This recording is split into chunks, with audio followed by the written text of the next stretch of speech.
Hello and welcome to Inside the Americas. I'm Laura Cellier. Coming up in the programme, a year after the death of Hugo Chavez, Venezuela is torn. We'll examine how for some, Nicolas Maduro is failing to uphold the legacy of Chavismo. Plus, working to keep America on Israel's side, our Washington correspondents go behind the scenes at the annual conference for America's biggest pro-Israel lobby. And another first at the Oscars. Alfonso Cuarón becomes the first Latin American director to win an Oscar for his work on the space thriller Gravity. But first, a year ago this week, Venezuela lost its iconic leader, Hugo Chavez. His appointed heir has failed to heal the bitter divisions in Venezuelan society, and they've since spilled over into street protests and sometimes violent clashes. Well, now even the most loyal Chavistas admit Nicolas Maduro does not quite fill the shoes of his predecessor. Hugo Chavez is still very much present in today's Venezuela, on billboards and murals across the country, and in the memory of the poor who benefited most from his left-wing programs. An aura that his successor, Nicolas Maduro, is struggling to live up to, despite following in Chavez's footsteps and mimicking his strong rhetorical style. I think he tries to imitate him, but he can't. But discontent is growing. Chronic shortages of basic goods, a 56% inflation rate and rampant crime have fueled protests. With Venezuela's middle classes taking to the streets, the demonstrations have often turned into violent confrontations with the police. Long queues at supermarkets existed under Chavez too, but his supporters say the late president's charisma made difficult times bearable. It's hard to believe, but he had the talent of persuasion, and it's not the same with the president we have now. While Maduro doesn't command the same unquestioning loyalty, many Chavistas in working-class neighborhoods say they will continue to support him, but under certain conditions. As long as Maduro keeps on with Chavez's legacy, I think people will be happy and satisfied. If he doesn't, he won't go very far. Some analysts, though, point to Maduro's razor-thin presidential victory last year as a sign of eroding support. Once Chavez died, Maduro's appeal in the working-class neighborhoods is less than what Chavez had. While protests rip through other areas of Caracas, Chavez's imposing figure still casts a long enough shadow in these working-class neighborhoods to ensure that his legacy and appointed successor can continue for now. Israel's Prime Minister was in Washington this week, where he spoke at the annual summit of the pro-Israel lobby, AIPAC. The summit comes just a few weeks before Israelis and Palestinians are set to resume direct talks for the first time in 3 years. Philip Crowther and Yuka Royer have this report on how groups such as AIPAC are working hard to keep Americans on Israel's side. Following his visit to the White House, Benjamin Netanyahu headed for the annual AIPAC policy conference. Some 14,000 people awaited the Israeli Prime Minister there. Just as Israel is prepared to recognize a Palestinian state, the Palestinians must be prepared to recognize a Jewish state. Washington's political heavyweights are also regulars at this pro-Israel convention. This is what we do to ensure Israel... Last year, it was the Vice President, Joe Biden. This year, Secretary of State John Kerry joined the congregation. We will never let the West Bank turn into another Gaza. My friends, AIPAC employs around 300 people and a whole army of lobbyists. It has around 100,000 members. Israel is the only democracy in the Middle East, and we have to support Israel through our Congress, through lobbying, to ensure that that democracy continues to flourish and grow. The powerful group works hard to get Congress on its side. Neighborhood and under constant threat from rockets, terrorists, and those seeking its destruction. Israel relies on its ally America in order to confront all challenges it faces. AIPAC is by far the biggest pro-Israel lobby in the United States, but it's not the only one. This is J Street, smaller and more liberal, focused on a diplomatic resolution to the Middle East conflict. 75% of American Jews supported Barack Obama in 2008, almost as many in 2012.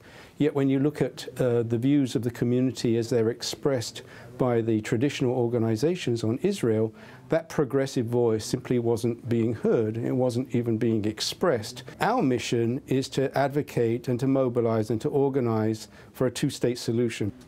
In 2013, J Street spent $400,000 on lobbying efforts. AIPAC spends more. It was $3 million last year. A recent poll on the Middle East conflict showed 64% of Americans supporting Israel and just 12% supporting the Palestinian side. Authorities in Mexico are still revelling in what they consider a major victory in the war on drugs. Last week, they arrested Joaquín Guzmán, the world's most powerful drug lord. But there were no celebrations in the northern region of Sinaloa, where Guzmán's cartel has held sway for years. Instead, local residents took to the streets in his support. Elena Casas has more. A protest march calling for the release of one of the world's most notorious criminals. Joaquín Guzmán, known as El Chapo, was the FBI's most wanted man. But here, he's a local hero. He's our idol, because we trust him. But we don't trust the justice system. We want to be respected more than anything. El Chapo was born here, the village of La Tuna, high in the Sierra Madre. In these remote mountains, many feel they owe no loyalty to the Mexican state, but they owe Guzmán their livelihoods, which often come from growing marijuana. You have to recognize that here in the mountains, growing marijuana is people's way of life. When they can't survive just from farming, they complement it with drugs. Local people also say El Chapo has protected them, keeping the area free of the extortion and kidnappings that plague other parts of Mexico, where rival cartels are in charge. They see him as a Robin Hood figure who helped the poor and even built paved roads. Authorities have made little effort to win over Guzmán's supporters. On Sunday, police cracked down on protesters, arresting over 200. Witnesses said security forces attacked demonstrators. I was taking pictures of the bullet casings and 3 of them arrived and grabbed me, threw me on the floor and beat me. I resisted and identified myself as press. They kept beating me, telling me they would kill me. They handcuffed me, I resisted. They put a bag over my head and kept beating me. Sinaloa's marijuana farmers may well find Guzmán's arrest changes little. Most here believe the capo will continue to run his organization from behind bars. Cracking down on drug trafficking is unlikely to win much support here unless local people are offered another way to make a living. Visually stunning space adventure Gravity was the standout winner at this year's Oscars, where it picked up no less than 7 awards. The film is set in space and was mostly shot at studios in London. But Latinos are claiming this as a victory of their own, because the film's Alfonso Cuarón is the first Latin American to win a Gong for Best Director. Man down! Man down! It's an out-of-this-world adventure set high above the surface of the Earth. But director Alfonso Cuarón started his journey here at the film school of the National University of Mexico, and he's proud of his roots. If I did Gravity at the end, what I've said is that this doesn't represent Mexican culture or it makes any difference for the film industry in Mexico. That doesn't mean that this is a product of a Mexican who actually developed in Mexico, and everything his way of thinking is completely influenced and dictated by that upbringing. Teaching staff remember him as one of the most brilliant and creative students of his generation. Inteligente, primero. Sensible. Intelligent, sensitive and simple.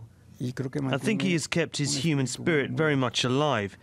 This is my impression of him. Esa es mi impresión de él, ¿no? He's one of the students who has been the most successful. We still see him in the same way. We see him as a colleague, and in that sense it's great. It's a big achievement for him, and this achievement benefits the school a lot. The school's talent pool doesn't end with Cuarón. Gravity's director of photography, Emmanuel Lubezki, is also an alumni. He also went home with an Oscar. The current crop of cinematography students are keen to follow in their footsteps while keeping their art form distinctly Mexican. Cinematographers are breaking certain patterns and are betting on new narratives, a different cinema which I think makes it honest and also makes people pay attention to our country and see that we have a different cinema from the one they used to associate us with.